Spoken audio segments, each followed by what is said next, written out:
I'm Christopher Kent. Welcome to Flea Market Mania. We're here at the Berks County Heritage Center in Reading, Pennsylvania. Folks from all around have come to enjoy the 20th annual Berks County Heritage Festival, and they brought their antiques and flea market finds for us to appraise. So come on, let's get started. I'd like to welcome you to the show. Thank you. And your name is? Janice Peters. Janice, what have you brought me here? What do you know about these pieces? I know very little. My husband's aunt had passed away, and we have inherited those from her, and she lived in Shenandoah, Pennsylvania. And okay. That's all I know, and I know they're hand numbered on the bottom, and which gave me a clue that maybe they were worth something. Absolutely, absolutely. What you have here is something that was very popular, once again, these cross a time frame of the 20s, 30s, and 40s. And they were made as lovely little decorative pieces as far as that goes. They were made by a company, and the nice thing is you have the original labels on here. So someone took good care of these. The Roman art company is called Roby Aware from St. Louis, Missouri. These are the ceramic, not porcelain, number one. They are ceramic, and they're one step away from chalkware, if you're familiar with chalkware, and produced in ceramic and then decorated and fired and colored and done in these stylized, whole series of beautiful ladies in period costumes and so forth. And then we have these lovely ladies in their sunbonnets and so forth. The coloration is all very soft and very pastel for the most part. It typified an era in the 20s and the 30s where you had a lot of this very beautiful decorative work being done. It was a mass-produced item by this particular company, and then it lost favor, and actually, unfortunately, the Roman art company went out of business. So we have a finite number, and as you're absolutely right, they are in fact numbered on the labels, so we can trace them if we could get our hands on the archives on these to say exactly when these were made. Now, as far as value is concerned, we have two items here that do not, quote unquote, fall into the category of antique, but they're getting there. Sooner or later they will be. Okay. Now, when I was a kid, it had to be at least 150 years old to be an antique. As I get older, of course, the numbers get smaller. Right. So it's now, yeah, it's old, it must be an antique. Well, we still do have some classifications in what qualifies something to be an antique.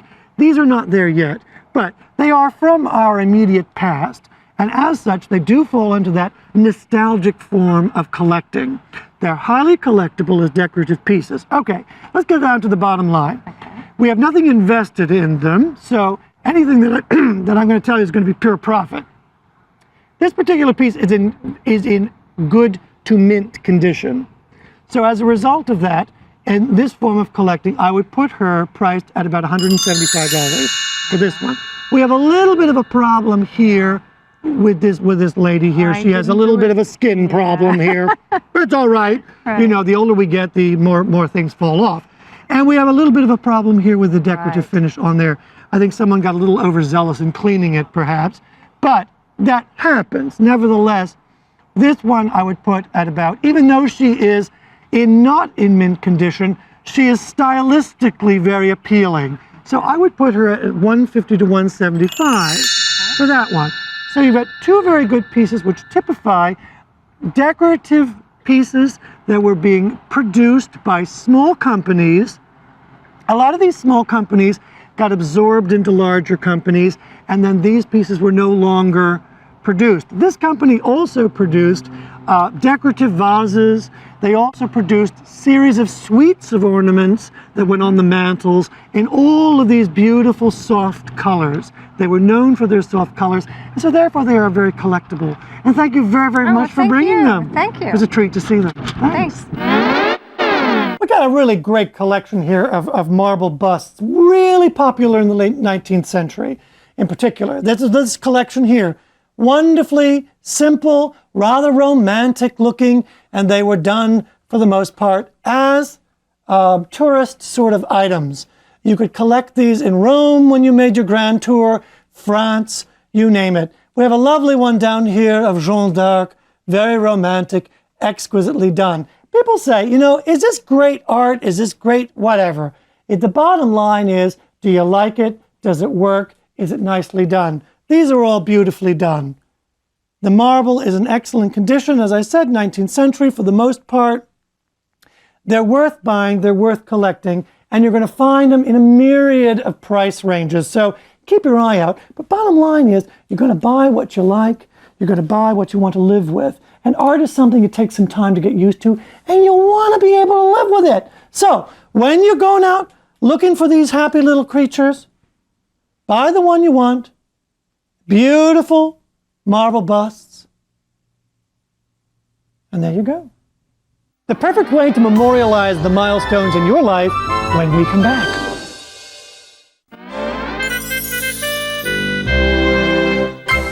We're back and I'm speaking with Joe Duggan. Nice to meet you, sir. Nice to meet you. Tell us about these beautiful memorials, otherwise sometimes known as fractors and so forth and so on. Well, the fractor relates to anniversaries and dates and births and so forth out of the Pennsylvania Dutch area. This memorial is significant in that it's a New Hampshire memorial about a woman who died in 1837 and at the age of 23. No doubt, perhaps influenza or something. Her two sisters who survived her obtained the memorial, which was English engraving, and then hand painted it. And it remained in the family, and into the 1880s, they wrote their last will and testaments, which is attached to the back of. Incredible. Incredible. Beautiful. Now, tell us a little bit more about this particular piece, because then I'm going to hit you why I'm going in this direction. Yeah, this happens to be a memorial, I believe, that, and I'm not certain, I believe it's a memorial about a birth or a wedding. Yes. Can you? Yeah, actually, I'm doing this script. We have births and deaths, and we have weddings in the middle as well. And these fractors were the documentation. If there was a family Bible, that was great. That was one introduction right there. But principally, these were done to mark serious occasions, the milestone occasions in people's lives. Now, I'm looking at, sir, your price here. This is dated 1859. It tells us everything right there we need to know about this particular piece. And you have a $450 price tag on that. Why is that? Because of what I paid for it. Okay. Yeah. And you realize what this is worth? Beyond the 450, what you've got priced almost. Yeah. A lot of fractors, particularly, even the earlier ones, 1859 and back, in this kind of condition, which is excellent. You've got a little bit of a problem here, but with paperwork, I wish they hadn't done that. That's all right. Your coloration is excellent. Coloration is beautiful, as a matter of fact, and the general overall condition is very, very good. Fractors are going for at auction. Most recently, 1 month ago, I just got news. A fractor from Pennsylvania, as this is, $2,500, was bought back by a relative of the original when it had gone out of the family. And I said, is that simply because of that reason alone? Well, and they said no, that fractors are going up and up in prices, and particularly ones in beautiful two-tone colors, three-tone colors as well. Yeah. And I think you've got a good one here. Well, let me tell you a story. Back in 1965, about 1965, I bought a lot of things at an auction, and inside I found folded up a little sampler. Yes. I put it away, and about 10 years later, I had it framed. Now, another 10 or 15 years later, around 1990, I put it through an auction. Yes. And it happened to be Sutton, New Hampshire. Okay. The auctioneer contacted the Historical Society in Sutton. Which is a tiny, tiny little town. They went into their budget, came up, and they bought the sampler for something like $800. Congratulations on that. Thank you very much for sharing these with us.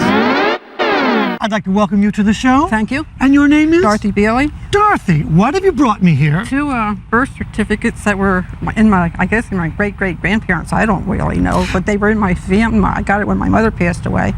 Well, and they were all rolled up, and I put them in my gift. Well done. You did absolutely the right thing as far as preserving them is concerned. They are, in fact, birth announcements.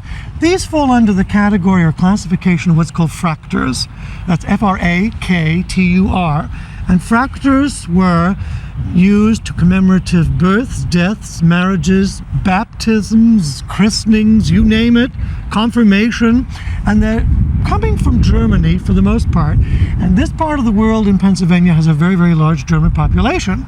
And so this tradition was handed on into this country. These are in fact written in German script. And so they make it a little bit difficult to read sometimes, but some of the principal words here will come out. We have the daughter of, and it's giving us basically all the history of this particular child that was born to these parents, and the date and so forth. This one is not colored. This was a more or less, quote unquote, mass-produced piece, printed piece in the 19th century. And some of them, as we see with this particular one over here, are colored. The hand-colored ones in particular are the ones that we really like to see, for the most part, because the colors are very true and they didn't fade, and this is very, very nice. Some of the very, very early fractors, announcements of births, marriages, deaths, all the significant days in your life, date back, well back into the 17th century. In this country, obviously, it's the 18th century ones that we look at as the very, very old ones. You did the absolutely right thing in preserving these and in frame and so forth.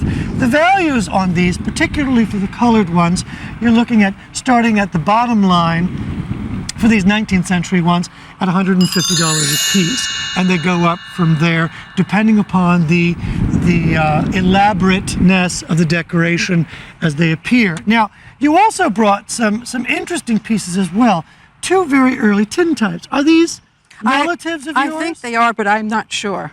What is important to note in tintypes, daguerreotypes, albumen tints and so forth, coming from the 19th century is first of all condition, but most importantly is subject matter. Both of these are very good as far as subject matter is concerned. Not only in this one do we have the mother-daughter, possibly, but with a very interesting background, very decorative as far as the clothing is concerned, and collectors like that. They like that very much. They also like to see dogs and children with dolls, things like that. So if you have any more of those in your collection, hang on to those. We're looking at about $50 to $75 for this particular one. But let's look at this one. And No, that one's damaged. I want to eyeball this one because we have on this one, it looks like he is in military. It is damaged, however, but military collectibles are highly desirable. Even though this does have damage in it, it still has a value of between $25 and $50, particularly if we can zone in and see any sort of marks that are going to indicate what unit, what battalion, what rank he is. Military collectors like that sort of thing. We have a commemorative piece here as well, religious medallion, which were very, very popular in the turn of the century and prior to that. There have always been medallions commemorating feast days, high holy days, and so forth. And this is one which was given out usually in the Catholic Church, not so much the Protestant Church, and part and parcel of either commemorating baptisms or confirmation in particular. And this was all to be part of your paraphernalia that you would receive with your rosary, your prayer books, and so forth. This one is in not perfect condition. Sometimes you're also going to see these backed on velvet backings to be hung in your bedroom and or a place where you would have a quiet place to pray. Particular value on this one, which ties in very nicely with the rest of your history here, I would put at about $25. Most of these were made out of base metal. Some of them would have colored washes, polychromed color, different colors applied to them. Some of them were silver, bronze, and so forth. Beautiful collection you've got here and a great slice of family history. Thanks for bringing them in. When we come back, let's talk about the southern end of a horse going north. Come on back.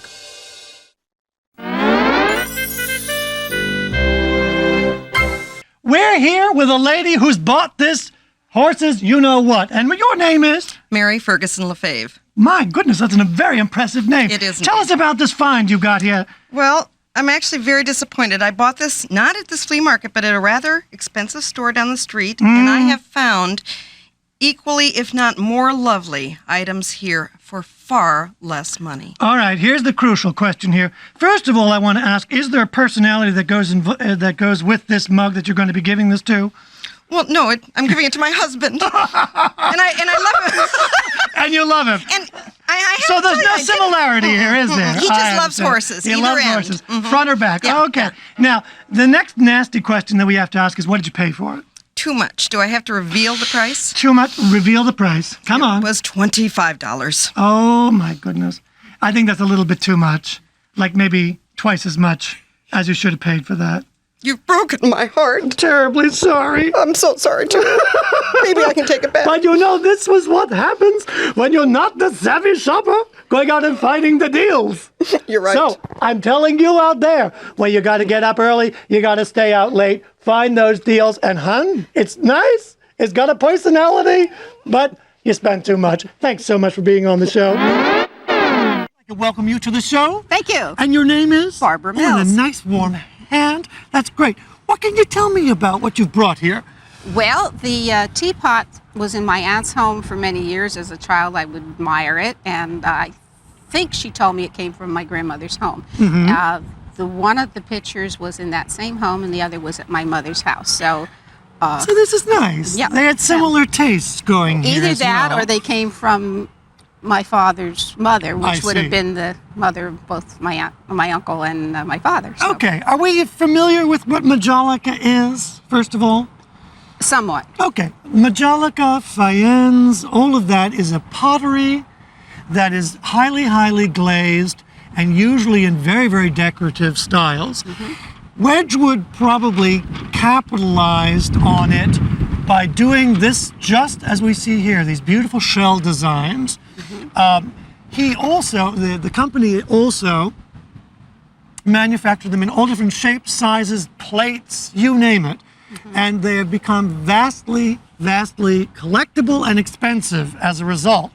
This was made, and we're going to look right on the bottom here, Etruscan, it's called Etruscan Majolica. This is actually English made, Oh. not American made.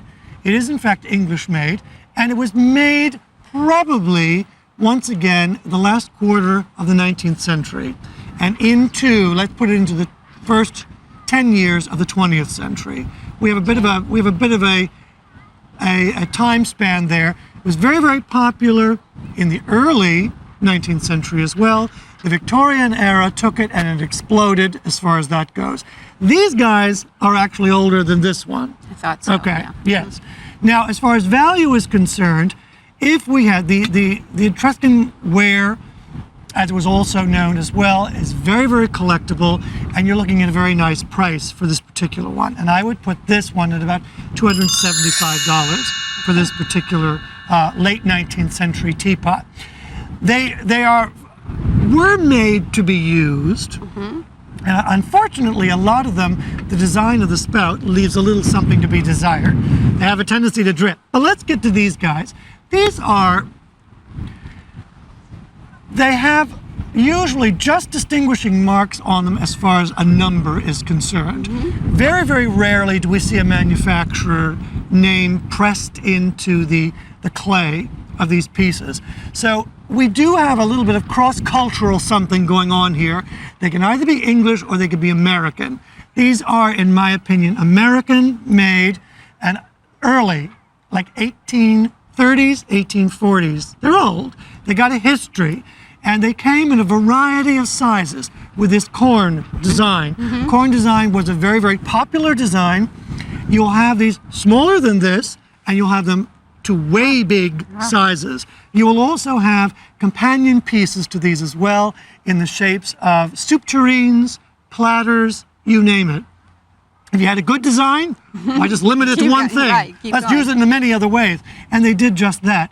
Once again, which typifies this Majolica ware is the applied light processing of glazes that tend to merge and run into each other. It was very, very stylized design. And these are fine, two very fine American pieces from the mid 19th century. That's a safe bet as far as the age is concerned. They are fragile as far as that goes, and They are made of clay as opposed to stoneware, Okay. which is a much heavier grade, more utilitarian. These are clay, a light clay. Any idea on the value of these two American pieces? Not at all. Not at all. In this size, and it's interesting because people have a tendency to think the bigger the better, the higher the price. Not necessarily as far as these guys are concerned. I would put these, they are in good to mint condition. I don't see any major problems with them anywhere. They do have their identifying marks on the bottom. They are, in my opinion, American made. And I would put these at about $275 each for these, okay? Interestingly enough, the larger they get, the price doesn't go up tremendously. So you want to keep them small for the bigger bang for the buck. Thanks very much for bringing them in. Thank you. A pleasure. I'll have to be very careful when I take that to my tea talks. Yes, but use them in good health. Thank you. Use them in good health. You. Absolutely. Okay. We're here with Lindsay. Lindsay, thank you. Welcome to the show. Thank you. What you got here? Well, I just purchased this and I was wondering if you could tell me anything about it. You mean you don't have a clue? No, I bought it because I thought it had a great look. It does have a great look. You're absolutely right. A lot of people would say, well, it's missing its paint here, it's missing its finish and all of that, and they'd walk right by it. You are the smart buyer. This is probably a display piece for a dry goods store, and tea or something like that would be in it. My guess, first and foremost, is tea, because you've got this nice little oriental motif down here. And tea tins were very popular in all shapes and sizes in the 19th century in particular. It was one of the great, Sir Thomas Lipton was one of the first to actually put great packaging, great labels on tea tins to put his tea in to sell it. Two concepts rolled into one. Now, what you've got here is, as I said, a display piece from a store, and it's toll, and toll is the painting of metal, painting on metal and very decorative finish.